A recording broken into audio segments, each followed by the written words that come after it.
Channel viewers எல்லாருக்கும் வணக்கம். இன்றைக்கி டேட்டு பார்த்தீங்கன்னா 24 ஜூன் 2026. இன்றைக்கி பார்த்தீங்கன்னா வெட்னஸ்டே. ஸோ நாளைக்கு சென்செக்ஸ் எக்ஸ்பைரின்றதுனால நான் இன்றைக்கி சென்செக்ஸில் தான் நான் ட்ரேட் பண்ணிகிட்ருக்கேன். நான் ஆல்ரெடி பார்த்தீங்கன்னா ஒரு அப்சைட் ட்ரேட் நான் எடுத்துட்டேன். சென்செக்ஸில் 76,600 புட் ஆப்ஷனை வந்து ஒரு 10 லாட் வந்து நான் செல் பண்ணியிருக்கேன். ஏன்னா இன்றைக்கி வந்து ஸ்டாப் லாஸ் ரேஞ்ச் வந்து ரொம்ப பெருசு. இன்றைக்கி எனக்கு பெரிய ஸ்டாப் லாஸ்ன்றதுனால என்னால் 10 லாட் தான் செல் பண்ண முடிஞ்சுது என்னோடய ரிஸ்க் மேனேஜ்மெண்ட் ரூல் பிரகாரம். இந்த 50 MA ப்ளஸ் சென்ட்ரல் பியூட்லாம் தாண்டி க்ளோஸ் வச்சுருக்கல கேண்டில். ஸோ அந்த டைமில் தான் வந்து நான் என்னோடய அப்சைட் ட்ரேட் என்ட்ரியை நான் எடுத்திருக்கேன். என்னோடய டார்கெட் வந்து மேக்ஸிமம் இந்த R1 புக் பண்ணலான்னு தான் நான் வெயிட் பண்ணிகிட்ருக்கேன். லாஸ் வந்துச்சுன்னா மேபி இந்த லோ பக்கம் வரும்போது லாஸை புக் பண்ணிவிடுவேன். ஸோ இதுதான் என்னோடய பிளானு. இப்போதைக்கு இந்த பொசிஷன் பார்த்திங்கன்னா ஒரு 20,000க்கு மேலே ப்ராஃபிட்டில் தான் ரன் ஆகிட்டுருக்கு. ஸோ இந்த ட்ரேடில் நான் ஏன் வெறும் 10 லாட் தான் நான் செல் பண்ணேன்னா, என்னோடய ரிஸ்க் மேனேஜ்மெண்ட் ரூல் பிரகாரம் தான் நான் 10 லாட் நான் செல் பண்ணியிருக்கேன். ஏன்னா இந்த ட்ரேடுக்கு வந்து நான் ஃபிக்ஸ் பண்ணியிருக்கேன் என்னோடய ஸ்டாப் லாஸ் பாயிண்ட் வந்து பார்த்திங்கன்னா 250 பாயிண்ட். ஸோ என்னோடய ரிஸ்க் பர் ட்ரேட் வந்து 50,000. ஓகேங்களா, 50,000 டிவைடட் பை இந்த 250 பாயிண்ட்ஸ் போட்டோன்னா நம்மளுக்கு 200 குவான்டிட்டி வந்து செல் பண்ணலாம். அப்போ சென்செக்ஸோட லாட் சைஸ் வந்து 20. ஸோ அதனால் நான் 10 லாட் வந்து நான் இங்கே செல் பண்ணியிருக்கேன். ஓகேங்களா, 10 லாட் நான் செல் பண்ணிவிட்டு என்னோடய ஸ்டாப் லாஸ் நான் போட்டு வச்சுருக்கேன். 76,600 புட் ஆப்ஷன் பார்த்திங்கன்னா நான் ஒரு 10 லாட் நான் செல் பண்ணியிருக்கேன். டைம் பார்த்திங்கன்னா 10:15. ஸோ 10:15க்கு ஒரு 10 லாட் நான் செல் பண்ணியிருக்கேன். நான் ஃபாலோ பண்ணுற ஸ்பைடர் அப்சைட் அப்படின்ற ஒரு ஸ்ட்ராட்டஜி பிரகாரம் தான் இந்த அப்சைட் ட்ரேட் நான் எடுத்திருக்கேன். ஸோ இந்த ஸ்ட்ராட்டஜி பொறுத்த வரைக்கும் எனக்கு ரிகவரி ட்ரேட்லாம் எதுவுமே கிடையாது. ஒரு நாளைக்கு ஒரே ஒரு ட்ரேட் தான். இது டார்கெட் போச்சுன்னா டார்கெட்டு, இல்லை ஸ்டாப் லாஸ் போச்சுன்னா ஸ்டாப் லாஸு. அப்படி இல்லை டார்கெட்டும் போல ஸ்டாப் லாஸும் போகணும்னா ஒரு 2:45 இந்த ட்ரேட் எங்கே இருந்தாலும் நான் க்ளோஸ் பண்ணிவிட்டு வந்துடுவேன். ஸோ இதுதான் என்னோடய பிளான். அதுக்காக தான் நான் வெயிட் பண்ணிகிட்ருக்கேன். ஸோ இப்போ வந்து இந்த பாஸ்ட் 5 இயர்ஸில் போயிட்டு இந்த ஸ்பைடர் அப்சைடுன்ற ஸ்ட்ராட்டஜி வந்து என்னென்னைக்கெலாம் வந்திருக்குன்றது வந்து நம்ம இப்போ எடுத்து வச்சு பார்ப்போம். ரெண்டமாக ஏதாவது ஒரு வருஷம் போவோம். லாஸ்ட்டு 2025 கூட போகலாம். இதில் வந்து ஸ்பைடர் போகிறேன். ஸ்பைடரில் வந்து அப்சைடு. இப்போ இந்த டேயில் பார்த்தீங்கன்னா ஓரளவுக்கு சென்ட்ரல் பியூட்டை தாண்டி க்ளோஸ் கொடுத்ததுக்கப்புறம் அப்படியே அப்சைடில் சைட்வேஸ்லேயே இருந்துட்டு அப்படியே அப்சைடில் தான் அந்த டே முடிஞ்சிருக்கு.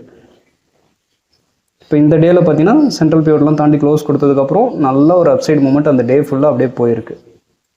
ஸோ இந்த டேயில் பார்த்தீங்கன்னா சென்ட்ரல் பியூட்டை தாண்டி க்ளோஸ் கொடுத்ததுக்கப்புறம் நல்லா அப்சைட்லேயே தான் போயிட்டு முடிஞ்சிருக்கு. ஸோ இங்கேயும் பார்த்தீங்கன்னா சென்ட்ரல் பியூட்டை தாண்டி க்ளோஸ் கொடுத்ததுக்கப்புறம் R1க்கெல்லாம் போயிட்டு தான் அதுக்கப்புறம் திரும்பி இருக்குது. ஓகேங்களா, ஸோ இப்போ இந்த மாதிரியான இந்த ப்ரைஸ் ஆக்ஷன் வச்சு தான் இன்றைக்கி வந்து நான் இந்த அப்சைட் ரேட் நான் எடுத்திருக்கேன். இது வந்து 2025 வந்திருக்கு. இன்னும் வேறு ஏதாவது ரெண்டமாக ஒரு வருஷம் கூட எடுத்துப்போம். 2023 எடுப்போம். அதில் வந்து ஸ்பைடரில் வந்து அப்சைடு. சரி, வந்து ப்ராஃபிட்டபிலிட்டிஸே போகலாம். இங்கே பார்த்தீங்கன்னா சென்ட்ரல் பியூட்டெல்லாம் தாண்டி க்ளோஸ் கொடுத்ததுக்கப்புறம் அப்படியே சைட்வேஸ்லேயே இருந்து அப்சைடில் தான் முடிஞ்சிருக்கு. இங்கே வந்து பார்த்திங்கன்னா R1 வரைக்கும் டார்கெட் போயிடுச்சு. ஸோ இங்கேயும் R1 வரைக்கும் டார்கெட் போயிடுச்சு. ஸோ இந்த டேலையும் பார்த்திங்கன்னா நல்லாவே R1 ப்ரீவியஸ் டே ஹையெல்லாம் தாண்டி R2 வரைக்குமே நல்லா போயிருக்கு. ஸோ இங்கே பார்த்திங்கன்னா R1 வரைக்கும் போயிருக்கு. ஸோ இதை பேஸ் பண்ணி தான் இன்றைக்கி வந்து நான் இந்த அப்சைட் ட்ரேடை எடுத்து வச்சுட்டு நான் வெயிட் பண்ணிகிட்ருக்கேன். ஸோ இன்றைக்கான ட்ரேடிங் பிளான் இது தான். R1 போய் டச் பண்ணிடுச்சுனாவே நான் இந்த ட்ரேடை விட்டு நான் வெளியே வந்துடுவேன். அப்படி இல்லைனா ஒருவேளை ஸ்டாப் லாஸும் அடியில் டார்கெட்டும் போகணும்னா 2:45 இந்த பொசிஷன் வந்து நான் க்ளோஸ் பண்ணிவிடுவேன்.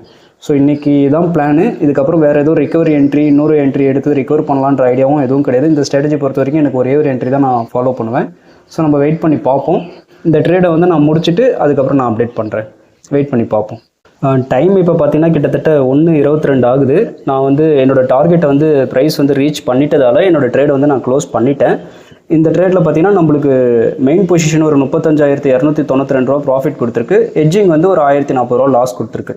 ஸோ ஓவரால் பார்த்தோன்னா இன்றைக்கி வந்து ப்ராஃபிட் என்னென்னு பார்த்தீங்கன்னா 34,252 ரூபா வந்து இன்றைக்கி ப்ராஃபிட்டில் தான் நம்ம முடிச்சிருக்கோம். ஓகேங்களா, நான் காலையிலேயே நான் சொல்லியிருந்தேன் எனக்கு வந்து என்ட்ரி எடுத்ததுக்கப்புறம் எனக்கு R1 போய் டச் பண்ணுச்சுன்னா இந்த ப்ராஃபிட் வந்து நான் புக் பண்ணிவிடுவேன்ட்டு. இன்றைக்கி பார்த்தீங்கன்னா என்ட்ரி எடுத்த இடத்துல இருந்து அழகாக ஸ்மூத்தாக அது பாட்டில் போயிட்டு டார்கெட்லேயே இன்றைக்கி முடிஞ்சிருச்சு. ஸோ இன்றைக்கி வந்து இந்த ஒரே ஒரு ட்ரேட் தான், அதுவும் ப்ராஃபிட்டபுளாக முடிஞ்சிருச்சு.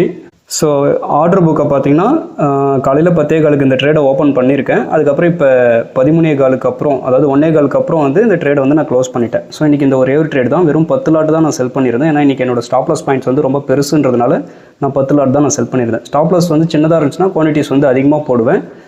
ஸ்டாப் லாஸ் பெருசாக இருந்துச்சுன்னா அதுக்கேற்ற பொசிஷன் சைசிங் பண்ணி குவான்டிட்டிஸ் வந்து கம்மியாக தான் போடுவேன். ஸோ அதனால் நான் இன்றைக்கி வெறும் 10 லாட் தான் நான் செல் பண்ணியிருந்தேன்.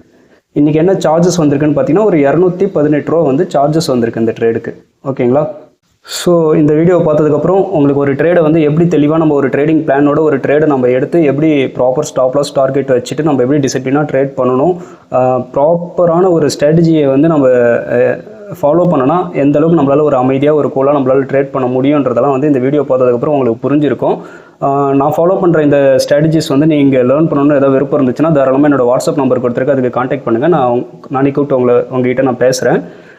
மீண்டும் அடுத்த ஒரு வீடியோவில் நல்ல ஒரு பதிவோடு நான் உங்களை எல்லாரையும் சந்திக்கிறேன். தேங்க்யூ.